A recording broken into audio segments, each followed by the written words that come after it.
Hello friends, welcome to Kalaimani's Kitchen. நம்ம சேனல்ல இன்னைக்கு பார்க்க போற ரெசிபி சாக்லேட் ஐஸ்கிரீம். இந்த சாக்லேட் ஐஸ்கிரீம்க்கு cocoa powder, cream, condensed milk எல்லாம் எதுவும் யூஸ் பண்ணாம ரொம்ப சிம்பிள் ingredients வச்சு நல்ல ஒரு டேஸ்டான பெர்ஃபெக்ட்டான சாக்லேட் ஐஸ்கிரீம் எப்படி செய்யறதுன்னு பார்க்க போறோம். வாங்க फ्रेंड्स, இப்போ இத எப்படி செய்யறதுன்னு பார்க்கலாம்.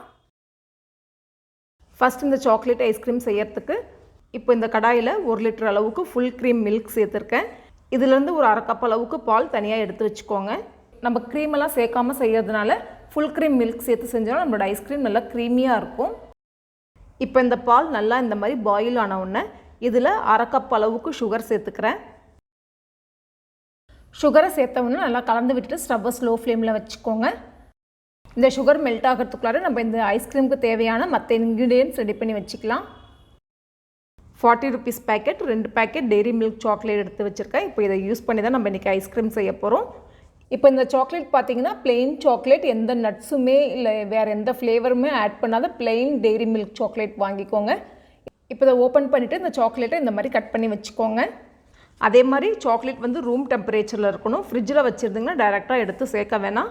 ஃபர்ஸ்டே எடுத்து வெளியில வச்சிருங்க. அடுத்ததா இந்த ஐஸ்கிரீமுக்கு நம்ம corn flour mixture ரெடி பண்ணிக்கலாம். ஒரு பவுல்ல 5 டேபிள் ஸ்பூன் அளவுக்கு corn flour எடுத்து வச்சிருக்கேன். இப்போ இதில நம்ம எடுத்து வச்சிருந்த அரை கப் அளவு பாலை சேர்த்துக்கலாம். சேர்த்து நல்லா mix பண்ணிக்கோங்க.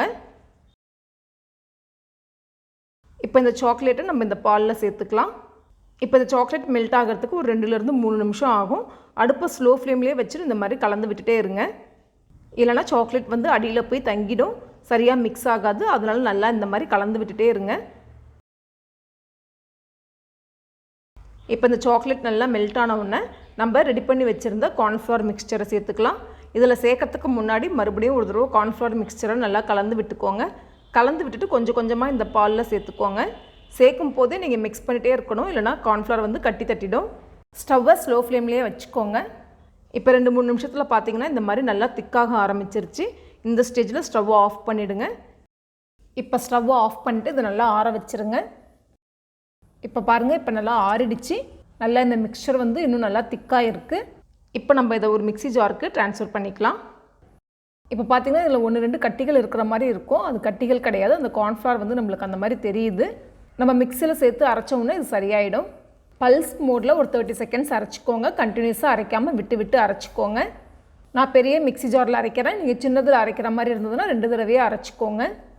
இப்போ இந்த அரைச்ச மிக்சரை நம்ம ஒரு ஸ்டீல் பவுலுக்கு ட்ரான்ஸ்ஃபர் பண்ணிக்கலாம். நான் ட்ரான்ஸ்ஃபர் பண்ணும்போதே தெரியும் உங்களுக்கு எந்த அளவுக்கு க்ரீமியா இருக்குன்னு. நம்ம ஐஸ்கிரீமை ஸ்டீல் பவுல்ல ஃப்ரீஸ் பண்ணும்போது நமக்கு ஐஸ்கிரீம் சீக்கிரமாவே ஃப்ரீஸ் ஆயிடும். அதே மாதிரி ஐஸ் கிறிஸ்டல்ஸும் ஃபார்ம் ஆகாது. ஆனா நல்லா பெர்ஃபெக்ட்டா டைட்டா மூடி இருக்கிற மாதிரி ஒரு ஸ்டீல் பவுல செலக்ட் பண்ணிக்கோங்க. இப்போ இத மூடி ஃப்ரீசர்ல வச்சிருங்க.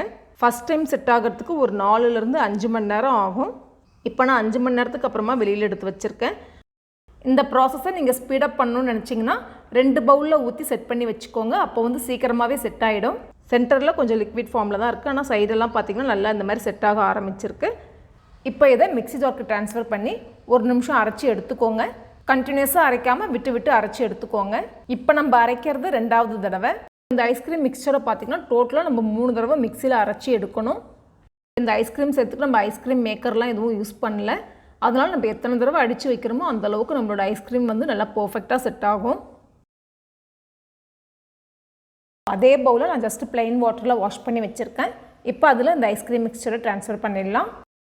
இப்போ இத ஃப்ரீசர்ல 2 மணி நேரம் மட்டும் வச்சு எடுத்துட்டு மிக்ஸி ஜார்ல சேர்த்து அரைச்சு இதே பவுலுக்கு ட்ரான்ஸ்ஃபர் பண்ணி வச்சிருக்கேன். அவ்வளவுதான், டோட்டலா 3 தடவை அரைச்சு எடுத்தாச்சு. இப்போ இத ஃப்ரீசர்ல வச்சு செட் பண்ணி எடுத்துக்கலாம். இந்த ஐஸ்கிரீம் செட் ஆகிறதுக்கு ஒரு 6 ல இருந்து 8 மணி நேரம் ஆகும். அது அவங்கவங்க ஃப்ரீசரோட கெபாசிட்டியை பொறுத்தது. இல்ல நீங்க ஓவர் நைட் வச்சு கூட எடுத்துக்கலாம். நான் இப்போ 6 மணி நேரத்துக்கு அப்புறமா இத வெளியில எடுத்து வச்சிருக்கேன். பாருங்க, நம்மளோட சாக்லேட் ஐஸ்கிரீம் நல்லா பெர்ஃபெக்ட்டா செட் ஆயிருக்கு. இப்போ சர்வ் பண்ணி காமிக்கிறேன். பாருங்க, நம்மளோட சாக்லேட் ஐஸ்கிரீம் நல்ல ஒரு பெர்ஃபெக்ட் டெக்ஸ்சர்ல கரெக்ட்டான கன்சிஸ்டன்சில ரொம்ப அருமையா ரெடி ஆயிருக்கு. ஐஸ்கிரீம் பிடிக்காதவங்க யாருமே இருக்க முடியாது. குழந்தைங்கள்ல இருந்து பெரியவங்க வரைக்கும் எல்லாருக்குமே ஒரு ஃபேவரட்டான ஒரு டெசர்ட் இது.